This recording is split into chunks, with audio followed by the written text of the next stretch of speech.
Hello বন্ধুরা, আসসালামু আলাইকুম। আশা করি ভালো আছেন। আল্লাহর রহমতে আমিও ভালো আছি। আপনারা দেখতে পাচ্ছেন আমার মুরগিগুলো বুডিংয়ে আছে। আজকে মুরগির বয়স 2 দিন।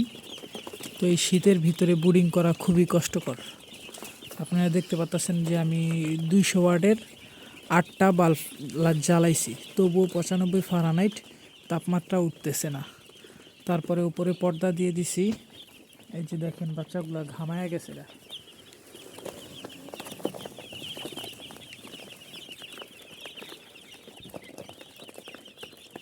200 ওয়াটের বাল্ব।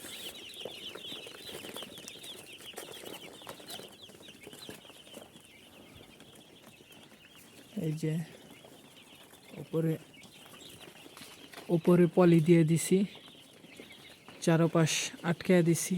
এই যে দেখেন পর্দাগুলা সবগুলা নামায় দিছি। এই যে ফাঁকা ছিল পলি দিয়ে আটকায় দিছি।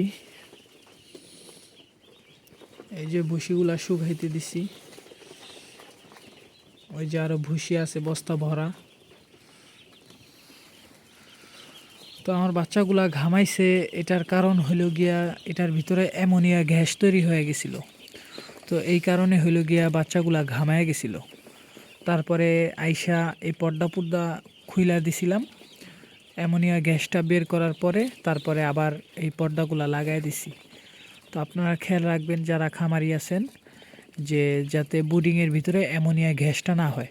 অ্যামোনিয়া গ্যাসটা যদি একবার হয়ে যায় তাহলে মুরগির বাচ্চার ভিতরে পানি জমে যায়।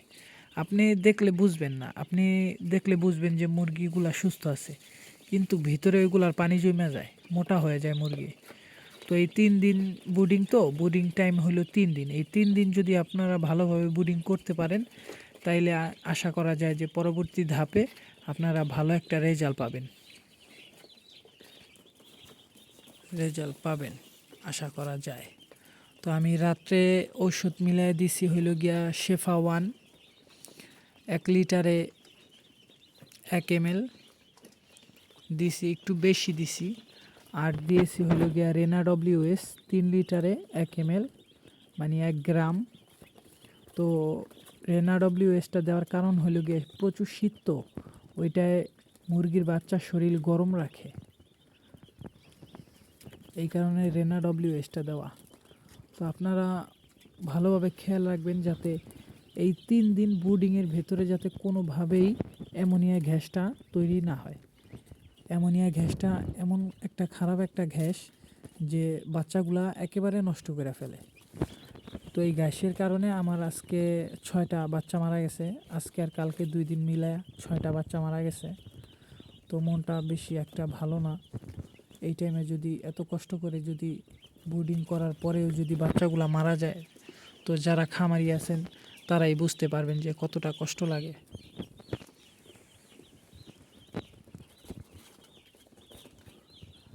তো আমার ভিডিও আপনারা দেখবেন, আশা করি ভালো লাগবে। আপনাদের বিভিন্ন পরামর্শ দেব, পরামর্শমূলক ভিডিও আমি সামনে ছাড়ব। তো আমার চ্যানেলটাকে আপনারা সবাই দয়া করে সাবস্ক্রাইব করে দেবেন, লাইক করবেন, কমেন্ট করবেন, শেয়ার করবেন।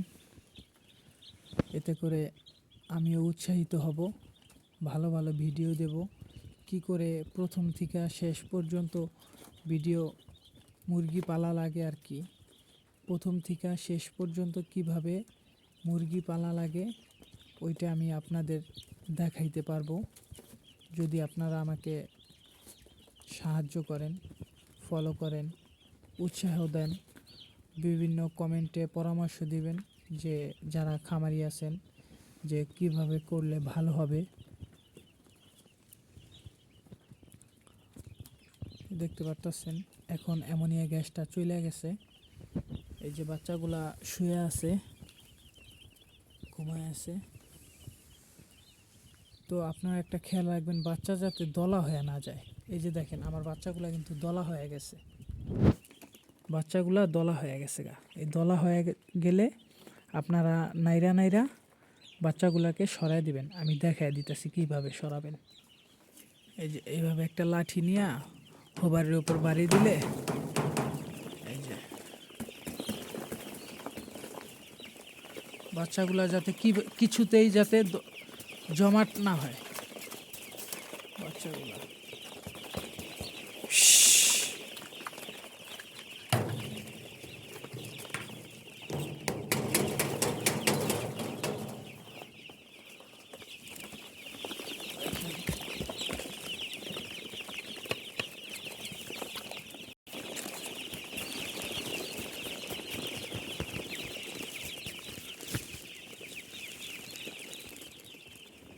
এই যে দেখেন বাচ্চাগুলা দলা হয়ে গেছে,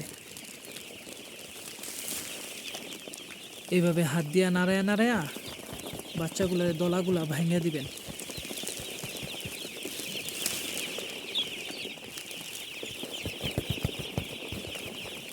ভাই এত কষ্ট করে ভিডিও করি, আপনারা যদি সাপোর্ট না করেন আমাদের খুবই খারাপ লাগে। আপনারা দয়া করে ভাই আমাদের একটু পাশে থাকবেন, আমার চ্যানেলটাকে সাবস্ক্রাইব করে দিবেন প্লিজ ভাইয়া। এই যে দেখেন আমি কিভাবে এই শীতের ভিতরে বুটিংটা সাজাইছি। এই যে উপরে পর্দা দিছি, পলি দিয়ে আটকায় দিছি, তারপরে কাপড় দিছি, তারপরেও তাপ উঠে না। যাক, আল্লাহ ভরসা, আল্লাহ যা করে বান্দার ভালোর জন্যই করে। তবে একটা কথা মনে রাখবেন যে হতাশ হওয়া যাবে না, আল্লাহ কাউকে নিরাশ করে না।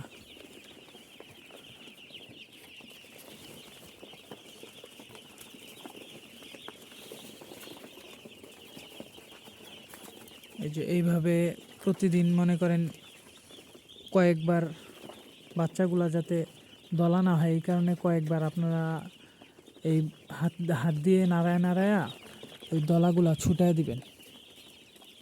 আর নয়তো কি হয়, একসাথে জমাট বেঁধে একটার পাড়ায় আরেকটা মারা যায়। যেমন এই যে 2 দিনে আমার 6-7টা বাচ্চা মারা গেছে, খুবই খারাপ লাগতেছে। তো আমি এই কাজী কোম্পানির বাচ্চা উঠাইছি, তো মোটামুটি ভালো কাজী কোম্পানির বাচ্চা। আপনারা কি বাচ্চা উঠান আমাকে কমেন্টে জানাইয়েন যে কোন কোম্পানির বাচ্চাটা উঠাইলে ভালো হবে। আমার মতে কাজী কোম্পানির বাচ্চা খারাপ না, তবে নারিশের বাচ্চা আমি শুনছি যে নারিশের বাচ্চা ভালো। নারিশ, তারপরে সিপি, এগুলার বাচ্চা নাকি ভালো। তো আপনাদের যাদের অভিজ্ঞতা আছে তারা আমাকে কমেন্ট করে জানিয়ে দেবেন যে কোন বাচ্চাটা তুললে ভালো হবে। তো বন্ধুরা, অনেক কথা বললাম, তো আজকের ভিডিওটা এই পর্যন্তই। আমার চ্যানেলটাকে দয়া করে সাবস্ক্রাইব করে দেবেন, পাশে থাকবেন, কমেন্ট করবেন, সুন্দর সুন্দর পরামর্শমূলক কমেন্ট করবেন। তো সবাই ভালো থাকেন, আল্লাহ হাফেজ, আসসালামু আলাইকুম।